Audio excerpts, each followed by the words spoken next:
کل ہم نے کچھ بات کی تھی میر اور سودا کے عہد کے حوالے سے۔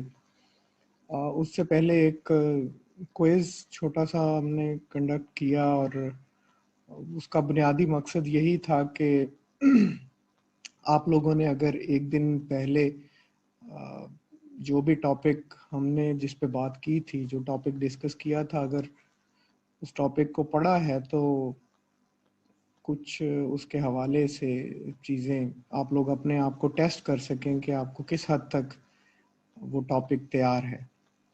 تو اب تک ہم جتنے بھی موضوعات پر بات کر چکے ہیں اس میں عام طور پر ہمارا انداز یہی ہوتا ہے کہ بڑی کچھ چیدہ چیدہ سی چیزیں، کچھ اہم باتیں وہ ہم کرتے ہیں، اور میرا مقصد ہوتا ہے کہ آپ کو میں ایک راستہ دکھا سکوں، ایک تھوڑا سا اس ٹاپک کے حوالے سے یہ رہنمائی ہو جائے کہ آپ لوگوں نے کیا تیار کرنا ہے اور کس طرح سے آپ نے اس ٹاپک کو لینا ہے، اس پہ بات کرنی ہے یا اس کے حوالے سے چیزیں تیار کرنی ہے۔ تو وہ میں نے بتایا آپ کو جب ہم نے شروع میں بات کا آغاز کیا کہ کس طرح سے آپ تاریخ جو ہے ہماری اردو ادب کی، اس کو آپ تقسیم اصناف میں کر لیں اور پھر منیمائز کر کے آپ غزل تک آ جائیں، اور پھر ہم نے اس میں ایک دور کو کور کیا۔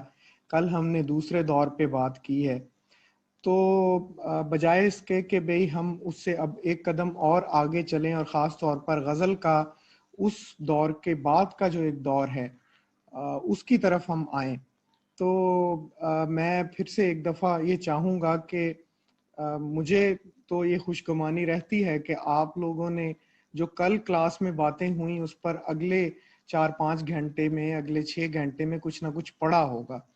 تو اگر واقعتاً آپ نے اس پہ کچھ پڑھا ہے، کچھ چیزیں ہیں، تو کل کی طرح ہی کچھ 10-15 سوالات میں آپ کے سامنے رکھتا ہوں، اور آپ اپنے طور پر ان کے جوابات نوٹ کرتے جائیں، اور پھر آخر میں جب ان کے جواب بتاؤں گا تو اس سے آپ کو اندازہ ہوگا کہ آپ اس ٹاپک کے حوالے سے کتنی چیزیں جانتے ہیں، اور آپ کو بھی مزید کتنی چیزیں پڑھنے کی ضرورت ہے اور کتنا گہرائی میں اس ٹاپک کا مطالعہ کرنے کی ضرورت ہے۔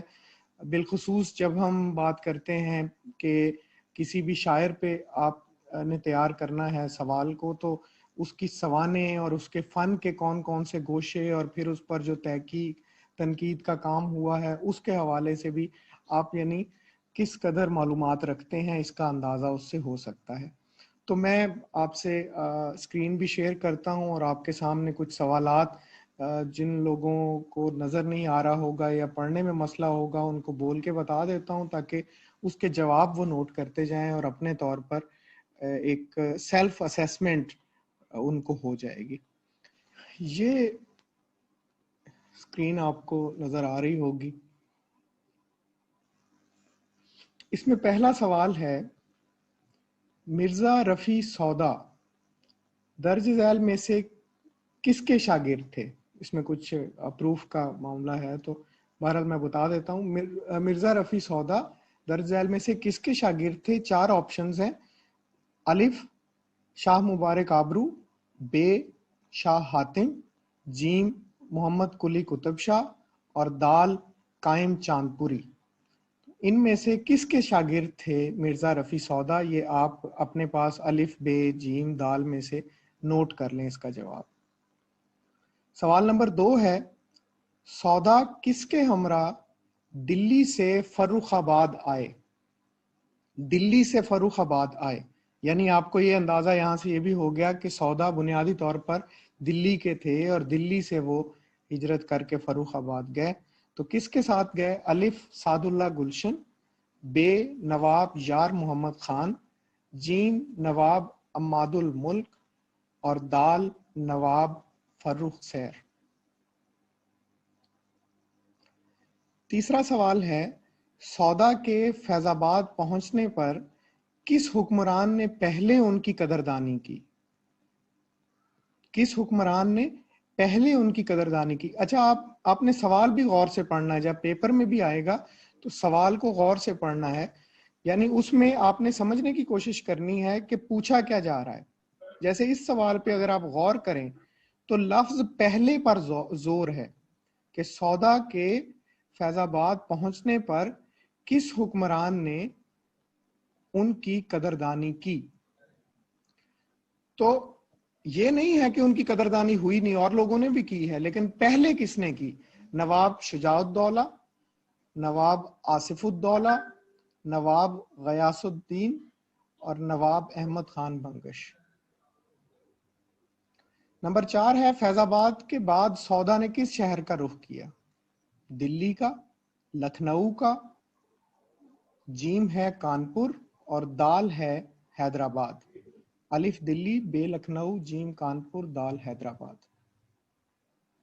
5واں سوال ہے نواب آصف الدولہ نے 1782 میں کس شاعر کو بطور خاص لکھنؤ بلایا؟ میر درد، سودا، میر تقی میر یا میر عبدالحی تاباں۔ سوال نمبر 6 ہے سید سعادت علی درج ذیل میں سے کس کے استاد تھے؟ الف میر، بے سودا، جیم درد، دال فائز۔ ان میں سے کس کے استاد تھے سید سعادت علی؟ سوال نمبر 7 ہے کہ دیوان درد کا مرتب کون ہے؟ محمد ایوب قادری، حبیب الرحمن خان شیروانی، مولوی عبدالحق یا مالک رام۔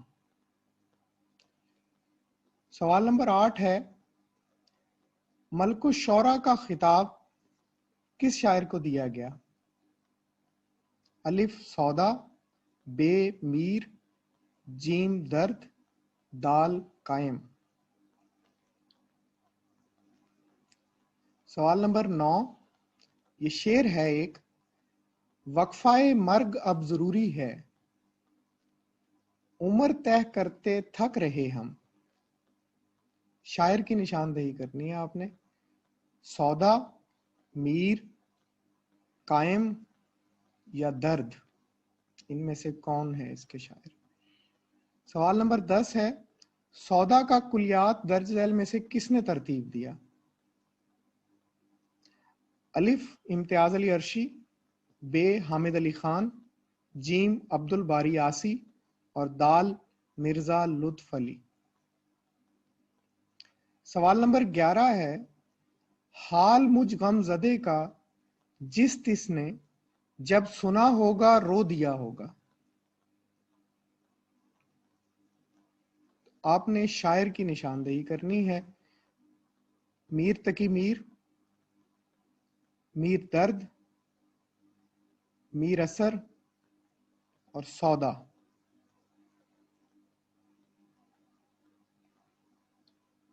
سوال نمبر 12 ہے مثنوی خواب و خیال درج ذیل میں سے میر کے کس ہم اثر کی تخلیق ہے؟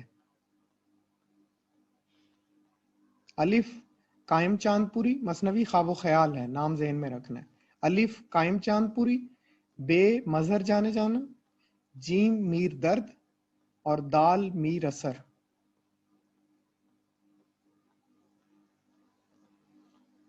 سوال نمبر 13 ہے قائم چاند پوری ان میں سے کس عظیم شاعر کے شاگرد تھے؟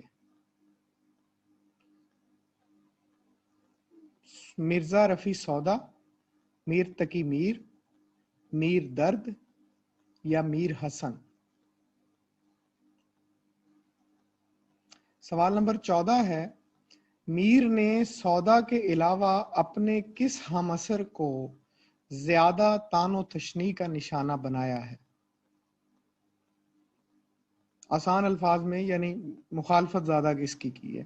سودا کے ساتھ تو ان کی تھی مارکا رائی، آپ سب کو پتا ہے۔ اس کے علاوہ الف عبدالحی تاباں، بے میر سوز، جیم مرزا اشرف علی فغاں، دال انعام اللہ خان یقین۔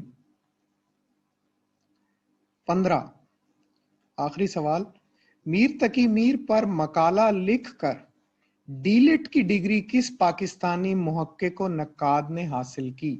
ابو اللیث صدیقی، سید عبداللہ، محمد حسن عسکری، عبادت بریلوی۔ تو یہ 15 سوال تھے. ایسا نہیں ہے کہ یہی سوال ہوں گے جن کو سب کو آتے ہیں اور جن کو ابھی میں جب جواب بتاؤں گا تو ان کے اگر 80% 90% ٹھیک ہیں اور وہ سمجھیں کہ یہ بالکل ان کو کور ہو گیا سارے کا سارا یہ ٹاپک، ایسا نہیں ہے، بالکل قطعاً ایسا نہیں سمجھنا آپ نے. ٹھیک اسی طرح جن کو اس میں سے آدھے بھی نہیں آتے وہ یہ نہ سمجھے کہ بالکل اس کو کچھ بھی نہیں آتے، یہ صرف ایک ہم نے پورشن اس میں سے اٹھایا ہے. تو تاکہ آپ کو اندازہ یہ ہو کہ آپ ابھی کس سطح پہ ہیں، آپ نے ابھی کتنی تیاری اور کس طرح سے، خاص طور پر اس کا پیٹرن کیا رکھنا ہے، سوال کس طرح کا ہو سکتا ہوگا آپ سے. جس حوالے سے بعض اوقات نہیں سوچ رہا ہوتا انسان، اس حوالے سے بھی سوال آ جاتا ہے، اس طرح سے بھی. تو بہت سادہ سادہ باتیں ہوتی ہیں، آپ نے پڑھی بھی ہوتی ہیں. مثلا مرزا رفیع سودا کس کے شاگرد تھے، پہلا سوال ہے. تو اس کا جواب جو نیچے 4 آپشنز دیے گئے ہیں، یوں تو کہا جاتا ہے کہ خان آرزو کے بھی شاگرد تھے وہ، لیکن ان چاروں آپشنز میں آپ کو خان آرزو کا نام نظر نہیں آ رہا. تو ان میں سے اگر کسی کے وہ شاگرد تھے تو وہ شاہ حاتم ہیں بے جز. دوسرا، سودا کس کے ہمراہ دلی سے فرخ آباد آئے. تو اگر آپ سودا کی سوانح پڑھیں تو اس میں بڑا واضح لکھا ہوا ہے کہ ان کے ہمراہ نواب عماد الملک جیم جز، یہ ان کے ہمراہ تھے جب وہ دلی سے فرخ آباد آئے. اچھا، پھر سودا کے فیض آباد پہنچنے پر کس حکمران نے پہلے ان کی قدردانی کی؟ جب وہ وہاں پہلے پہنچے تو اس وقت نواب شجاع الدولہ کی حکومت تھی اور انہوں نے ان کی قدردانی کی سب سے پہلے. الف جو اس کا جواب ہے. سوال نمبر 4 جو ہے، فیض آباد کے بعد سودا نے کس شہر کا رخ کیا؟ تو یہ اس کا جواب کوئی زیادہ مشکل نہیں ہے، ان کا آخری پڑاؤ لکھنؤ تھا. ظاہر ہے دلی تو واپس نہیں آئے وہ، تو بے جز لکھنؤ. تو سودا دلی سے چلے، پہلے فروخ آباد گئے، پھر فیض آباد گئے، اور پھر جب فیض آباد میں ہی تھے تو نواب آصف الدولہ کا دور تھا. نواب شجاع الدولہ کے بعد وہ بیٹھے تھے تخت پر. تو نواب آصف الدولہ نے لکھنؤ کو اپنی سلطنت کا مرکز قرار دیا تھا، اپنی ریاست کا. تو پھر سارے لوگ لکھنؤ کی طرف رخ کر گئے. تو سودا بھی پھر فیض آباد سے لکھنؤ چلے گا، اس سے پہلے فیض آباد مرکز تھا. 5واں سوال، نواب آصف الدولہ نے 1782 میں کس شاعر کو بطور خاص لکھنؤ بلایا؟ تو یہاں پر جو نام دیے گئے ہیں، اگر آپ یعنی علی درج ذیل میں سے کس کے استاد تھے؟ اس کا درست جواب ہے میر تقی میر کے جو ابتدائی اساتذہ ہیں بالکل، ان میں سے یہ ایک تھے. تو ان چاروں آپشنز میں سے الف اس کا جواب ہوگا. کویسچن نمبر 7 ہے، دیوان درد کا مرتب کون ہے؟ دیوان درد کا مرتب کون ہے؟ الف ہے محمد ایوب قادری، بے ہے حبیب الرحمن خان شیروانی، جیم ہے مولوی عبدالحق، اور دال ہے مالک رام. تو اس میں سے درست جواب ہے حبیب الرحمن خان شیروانی بے جز. 8واں سوال، اب ملک الشورا کا خطاب کس شاعر کو دیا گیا؟ تو یہاں پر جو 4 آپشنز دیے ہوئے ہیں ان میں سے درست جواب ہے الف سودا. 9واں سوال، یہ شعر ہے ایک، وقفہ مرگ اب ضروری ہے، عمر طے کرتے تھک رہے ہیں ہم. تو شاعر جو یہاں پر 4 دیے گئے تھے ان میں سے درست جواب ہے میر تقی میر بے جز. 10واں سوال، سودا کا کلیات کس نے ترتیب دیا؟ تو اس کا درست جواب جیم ہے عبد الباری عاصی. 11واں سوال ہے، یہ بھی ایک شعر تھا اور آپ لوگوں سے میں نے کہا تھا کہ شاعر کی نشاندہی کریں. حال مجھ غمزدے کا جس تس نے جب سنا ہوگا رو دیا ہوگا. تو اس طرح کے اشعار کیونکہ غم کی بات ہو رہی ہے تو عام طور پر دھیان فوراً جاتا ہے کہ یہ میر تقی میر کا شعر ہوگا، لیکن دراصل یہ شعر میر درد کا ہے. تو اس طرح کے جو بھی مشہور اشعار ہوتے ہیں ان کو ذرا آپ نے دھیان سے ان کے جواب پہ جانا ہے.